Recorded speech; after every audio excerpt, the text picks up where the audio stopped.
Santo, santo, santo, Señor omnipotente, loores mis labios te darán.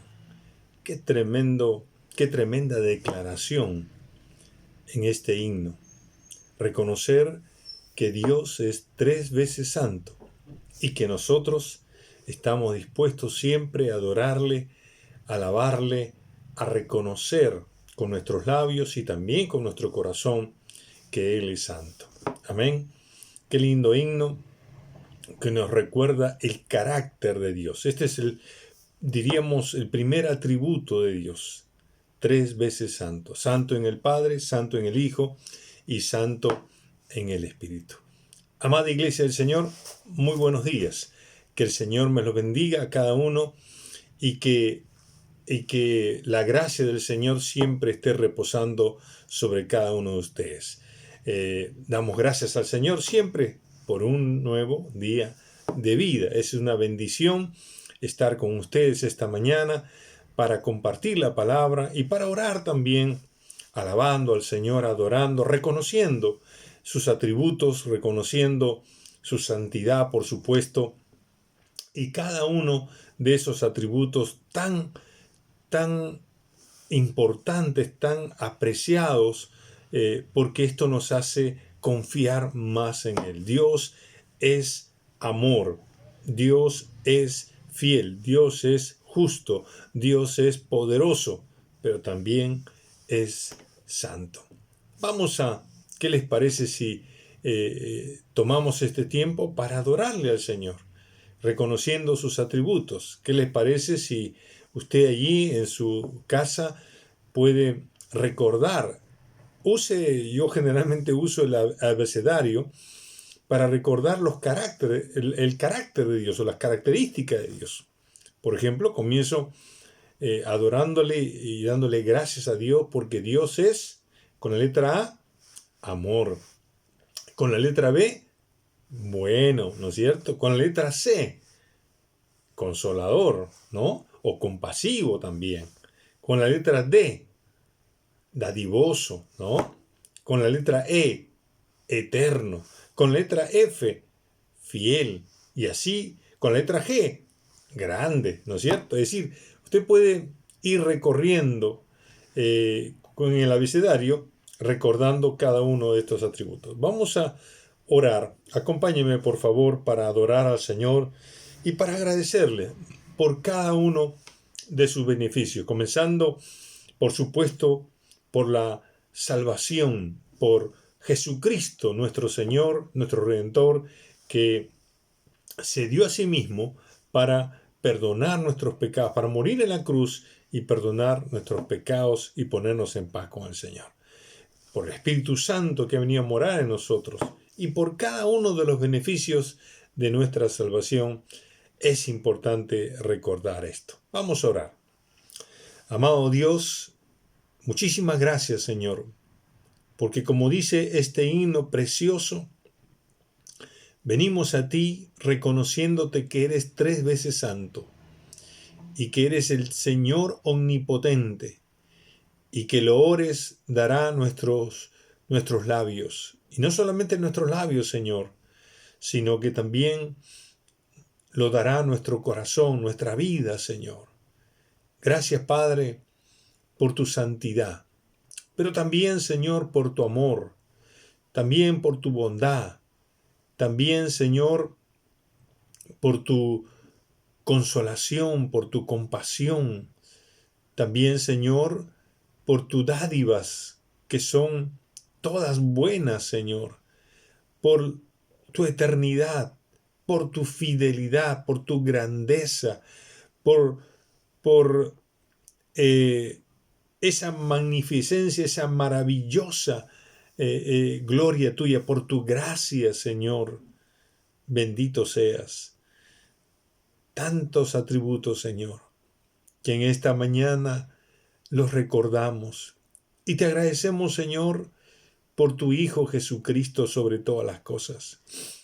El Señor de señores, el Rey de reyes, el que tú enviaste, Señor, a este mundo para salvarlo, para que Él viniera como un cordero para ser inmolado, para derramar su sangre y así justificar nuestros pecados, Señor, delante de ti, porque tú eres un Dios justo y que tú castigas el pecado, pero Jesús tomó nuestro lugar al morir en la cruz, Señor, y salvarnos derramando su sangre por nosotros.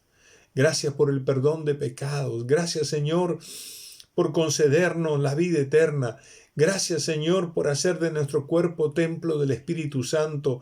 Gracias por el Espíritu Santo que tú has derramado en nosotros para que nos consuele, para que nos enseñe, para que nos guíe en la vida. Gracias, Señor, por todos y cada uno de los beneficios de la salvación.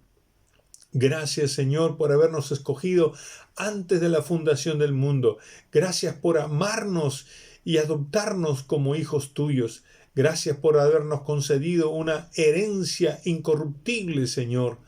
Gracias por toda la esperanza que tú nos das. Gracias por habernos sellado como propiedad tuya con el sello del Espíritu Santo, Señor. Gracias, Dios. Muchísimas gracias.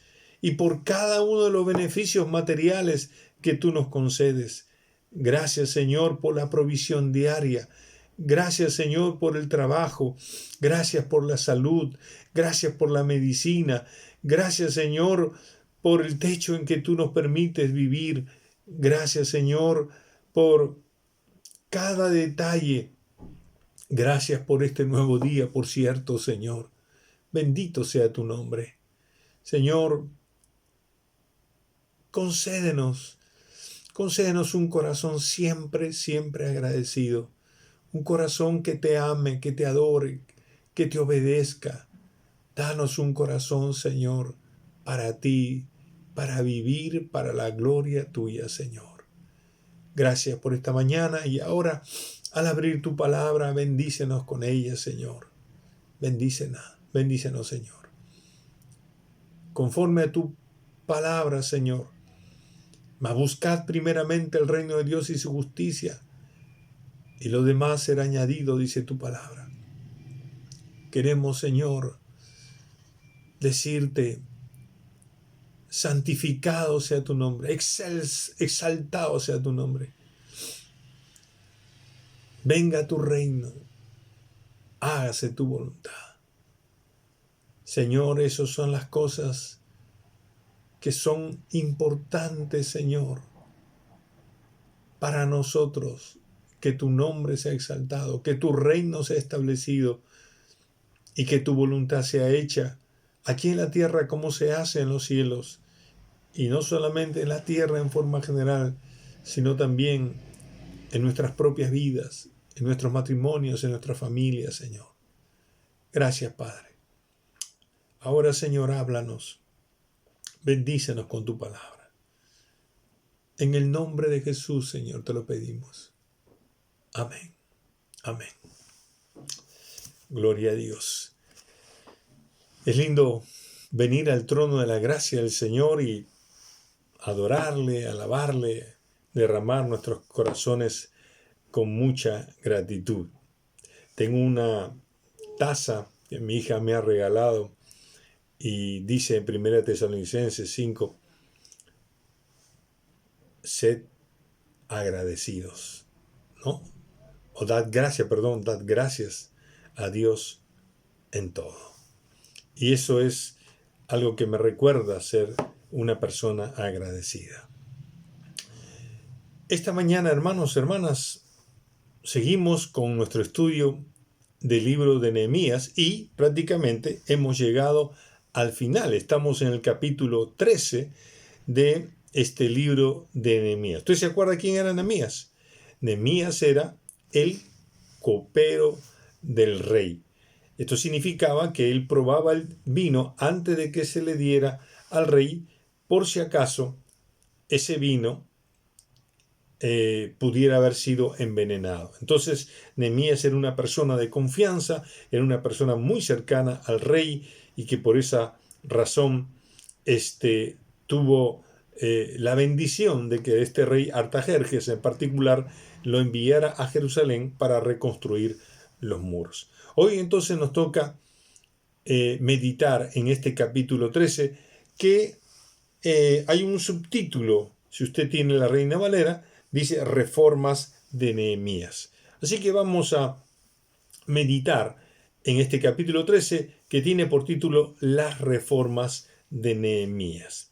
Hay 3 reformas muy puntuales que este siervo del Señor, este varón de Dios, este copero del rey, hace con respecto a la vida del pueblo que está ahora en Jerusalén. 3 reformas. La primera, muy puntual y que se repite por 2 veces, es que separó a todo extranjero de la congregación de Israel. Vamos a leer los versículos del 1 al 9. Miren lo que dice. Aquel día se leyó en el libro de Moisés, oyéndolo el pueblo, y fue hallado escrito en él que los amonitas y moabitas no debían entrar jamás en la congregación de Dios. Dice claramente, fue hallado escrito en él que los amonitas y moabitas no debían entrar jamás en la congregación de Dios, por cuanto no salieron a recibir a los hijos de Israel con pan y agua, sino que dieron dinero a Balaam para que los maldijera. Mas nuestro Dios volvió la maldición en bendición.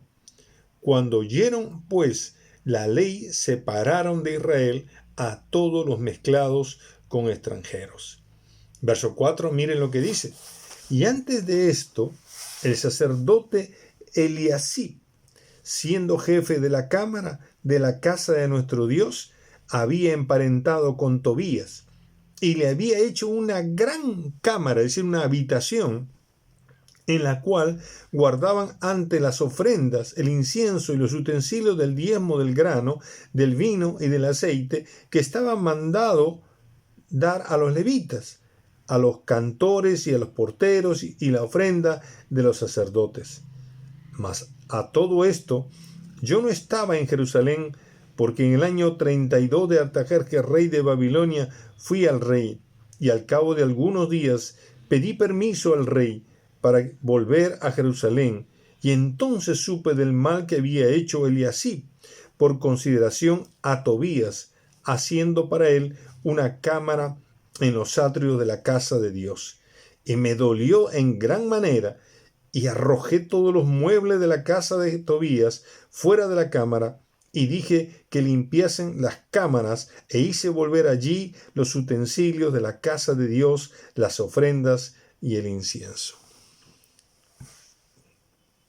Terrible cosa la que hizo este sacerdote llamado Eliasib. Encuentran el libro de la ley, el libro dado por Moisés, donde se dice expresamente que los amonitas y moabitas no debían ser parte de la congregación de Dios. Fíjese cómo lo llama, congregación de Dios, es decir, del pueblo de Dios, de Israel, o lo que llamaríamos hoy, contemporáneamente a lo que tenemos hoy, la iglesia del Señor. O sea, un extranjero no debía ser parte de la congregación de Israel. Y entonces Nehemías separa, el pueblo separa a todos los mezclados, a los que se habían juntado. Y noten que Eliasib fue, y que era sacerdote de Dios, y que debía recordar tremendo mandamiento del Señor, él precisamente le arma una habitación a un amonita, porque no va a decir que Tobías era un amonita, no va a decir el capítulo 2, era un amonita. Y entonces este Tobías se dio el lujo de tener una habitación en la casa de Dios. Y Nehemías se da cuenta y le dolió, dice, inmediatamente lo despachó. Botó todos los muebles, los sacó de, obviamente, la casa de Dios, ¿no? Porque no debía estar ahí. Y miren lo que dice luego en el versículo 23. Y vi asimismo en aquellos días a judíos que habían tomado mujeres de Asdod, amonitas y moabitas. Otra vez este grupo que no debía estar en la congregación de Dios. Ya los judíos se habían mezclado, es decir, habían tenido matrimonios mixtos con esta gente que Dios había prohibido. Ahora noten, y la mitad de sus hijos hablaban la lengua de Asdod, porque no sabían hablar judaico, sino que hablaban conforme a la lengua de cada pueblo. Ya esto estaba indicando que el linaje del pueblo de Dios ya se estaba mezclando y estaba perdiendo su identidad como pueblo de Dios, aún al hablar otro idioma. Y por supuesto, también vamos a notar algo interesante aquí. Miren lo que dice. Y reñí con ellos y los maldije y herí a algunos de ellos y les arranqué los cabellos y les hice jurar diciendo, no daréis vuestras hijas a sus hijos, no tomaréis de sus hijas para vuestros hijos ni para vosotros mismos. Y acá miren lo que dice el versículo 26. ¿No pecó por esto Salomón, rey de Israel?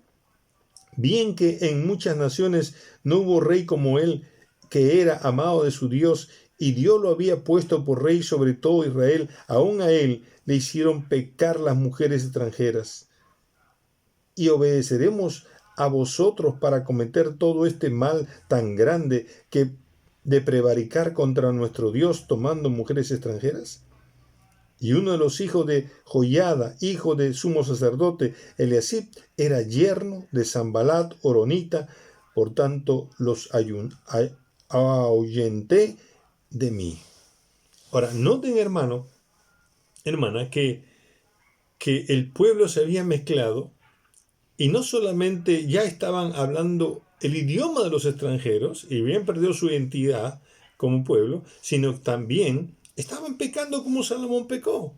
Es decir, se estaban volviendo idólatras, porque ahora adoraban a los dioses paganos, a los dioses de esa gente extranjera.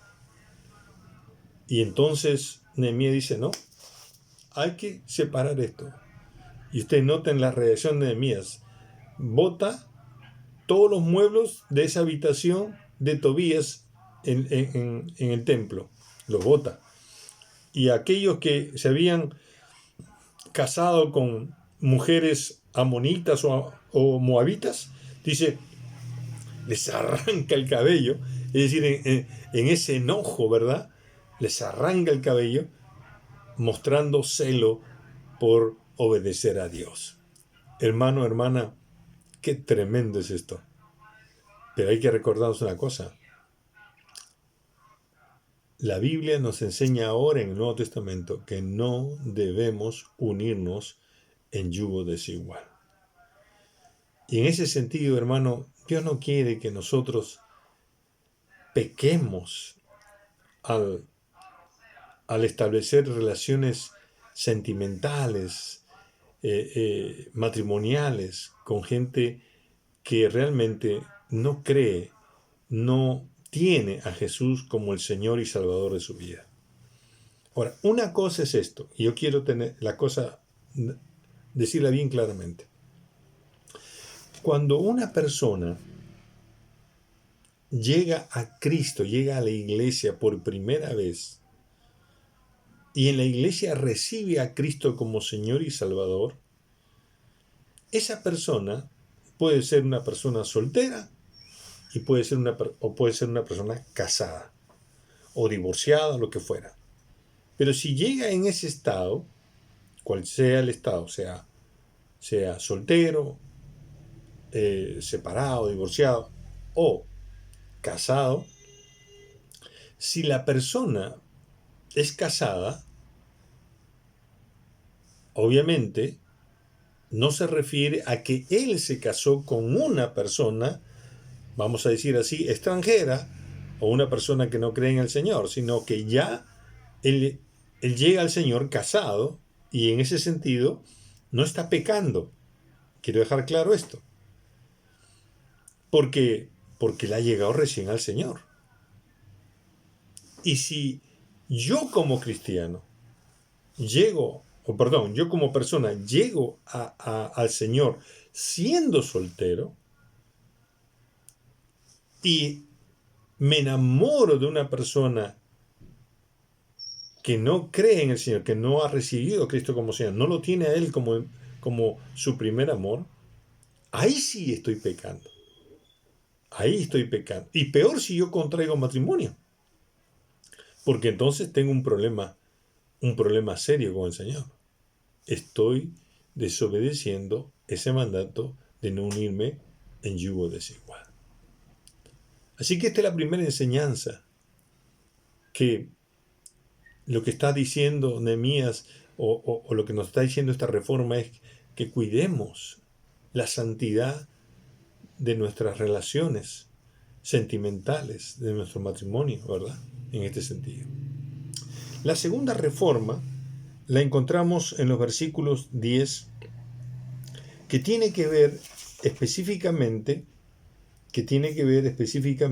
con restaurar el ministerio levítico para los cultos a Dios.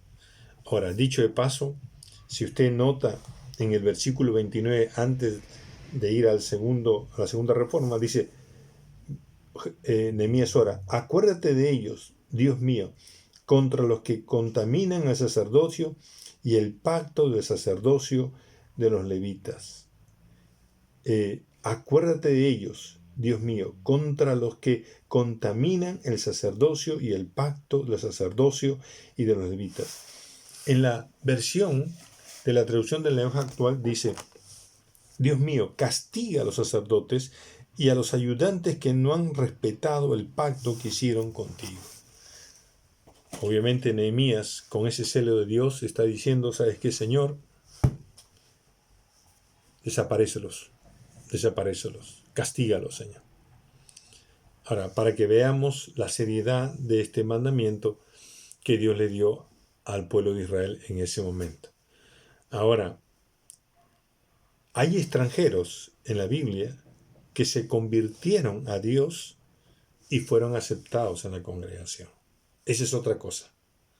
Y en ese caso está Ruth, por ejemplo, que era una moabita. Cuando una persona se convierte a Dios,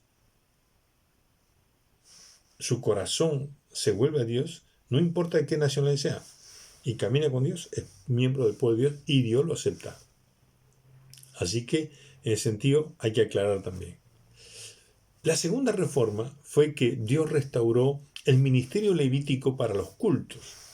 Dice, versículo 10, encontré asimismo que las porciones para los levitas no les habían sido dadas y que los levitas y cantores que hacían el servicio habían huido cada uno a su heredad. Entonces reprendí a los oficiales y dije, ¿por qué está la casa de Dios abandonada? Y los reuní y los puse en sus puestos, y todo Judá trajo el diezmo del grano, del vino y del aceite a los almacenes, y puse por mayordomos de ellos a sacerdote Selemías y al escriba Sadoc, y de los levitas a Pedaías, y el servicio de ellos a Anán, hijo de Zacur, hijo de Matanías, porque eran tenidos por fieles. Y ellos tenían que repartir a sus hermanos. Y ellos tenían que repartir a sus hermanos. Y el versículo 14 dice, acuérdate de mí, oh Dios, en orden a esto, y no borres mis misericordias que hice en la casa de mi Dios y en su servicio. La segunda reforma fue evidente. Él venía también a restaurar los cultos. Pero ¿qué pasaba? Estos señores habían olvidado de sostener a los levitas. Ya no habían sacerdotes, ya no habían levitas en la casa del Señor, se habían ido, obviamente, a buscar su sustento, y Nehemías se enojó también. ¿Por qué? Porque esto trajo como consecuencia que la casa del Señor fuera abandonada, es decir, ya no hubieran cultos. Entonces Nehemías los reúne otra vez a los sacerdotes, a los levitas, a los ayudantes del templo, para que regresen y cumplan sus funciones otra vez. Y entonces Nehemías exhorta al pueblo y el pueblo comienza otra vez a diezmar y a proveer y a proveer del sustento para los levitas. Y entonces Nehemías ora diciendo: Señor, acuérdate de esto bien que he hecho yo para tu casa. Es decir, él tenía un amor por el culto al Señor y por tanto necesitábamos de ministros, como el caso de los sacerdotes, el caso de los levitas, que tenían que hacer todo el proceso del sacrificio. Qué importante, hermano, es recordar lo que nos dice el Nuevo Testamento, que no debemos dejar de congregarnos.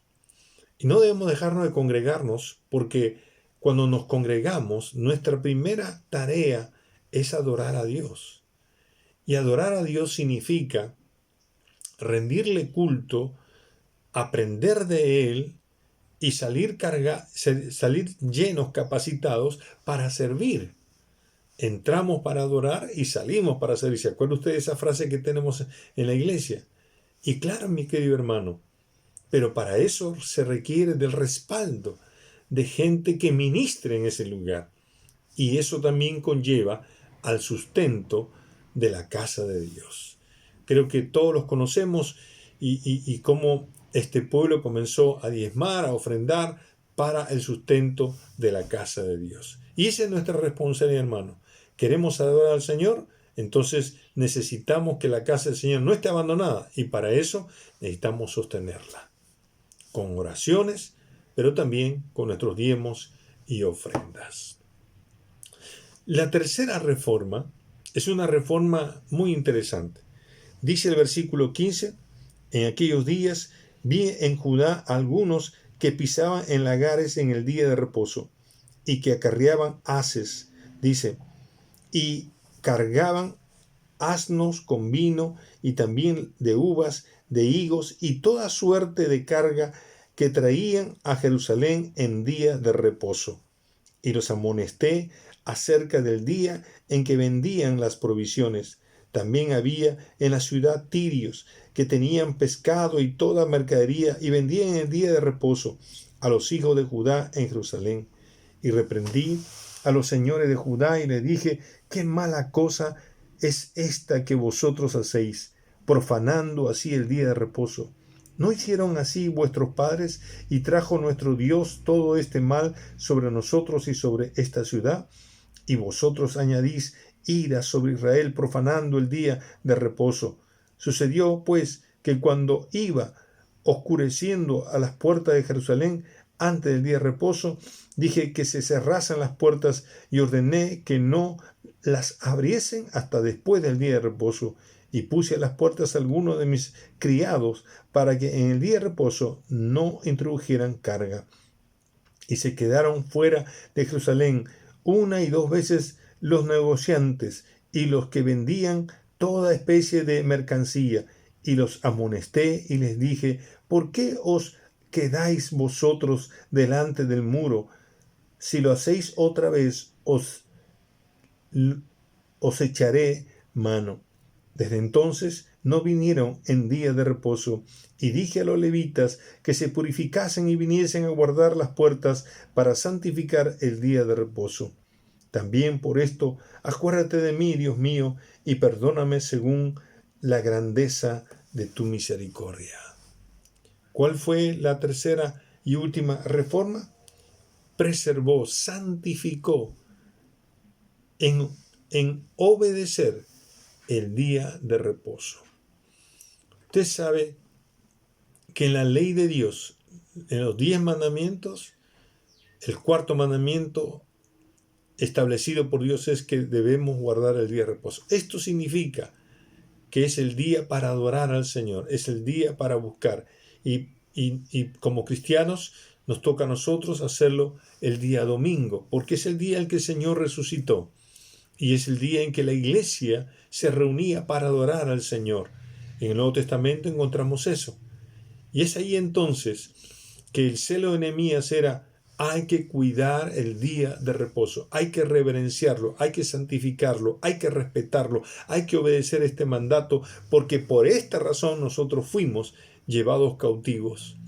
Así que Nehemías se pone allí en la brecha para detener esto, ver gente que está haciendo su vida cotidiana en el día de adoración, no era bueno. Así que les llama la atención, los amonesta y cierra las puertas de Jerusalén. Ahora ya, porque los muros estaban construidos, las puertas estaban hechas ahí, y entonces cierra las puertas para que los negociantes no entren.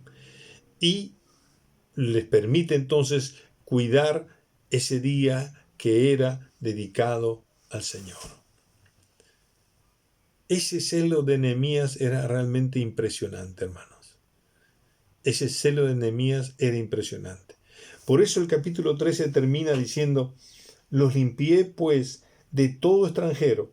Verso 30, ¿no? Los limpié pues de todo extranjero y puse a los sacerdotes y levitas por sus grupos, a cada uno en su servicio, y para la ofrenda de la leña en los tiempos señalados, y para las primicias. Acuérdate de mí, Dios mío, para bien. Así que Nehemías hace un resumen de estas reformas y le pide a Dios que lo bendiga. No hay duda, hermano, hermana, que Nehemías con estas 3 reformas está demostrando el temor de Dios en su corazón. Nehemías amaba a Dios, quería honrar a Dios con todas sus fuerzas, con todo su corazón. Tenía que cumplir la palabra de Dios. No permitir matrimonios mixtos con extranjeros, conforme hemos explicado. Sostener la casa del Señor para los cultos y por ende también ser obedientes, guardando y preservando el día dedicado para adorar a Dios. ¿Qué significa esto? Significaba que Nehemías le estaba diciendo al pueblo: tenemos que volver a amar a Dios con todo el corazón. Mi querido hermano, ¿hay en nuestro corazón ese celo por amar a Dios, por obedecer su palabra? Quiero terminar con este versículo de Deuteronomio capítulo 10, versículos 12 y 13. Dice: ahora pues, Israel, ¿qué pide Jehová tu Dios de ti? Sino que temas a Jehová tu Dios, que andes en todos sus caminos, y que lo ames, y sirvas a Jehová tu Dios con todo tu corazón, con toda tu alma, que guardes los mandamientos de Jehová y sus estatutos, que yo te prescribo hoy, para que tengas prosperidad. Mi querido hermano, hoy Dios nos dice eso.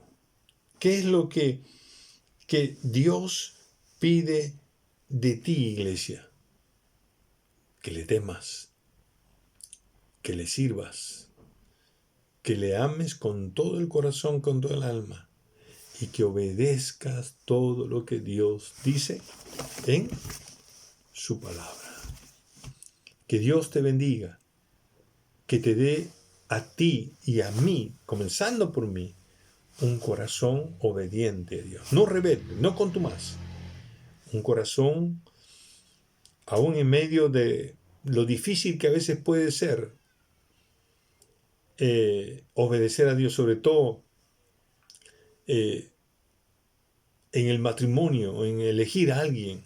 A veces los sentimientos nos ganan, pero debemos orar a Dios, que Dios provea el compañero, la compañera, la idónea. Dios es bueno, Dios no escucha, y cuando uno menos se imagina, ahí está lo que Dios sabe que necesitamos.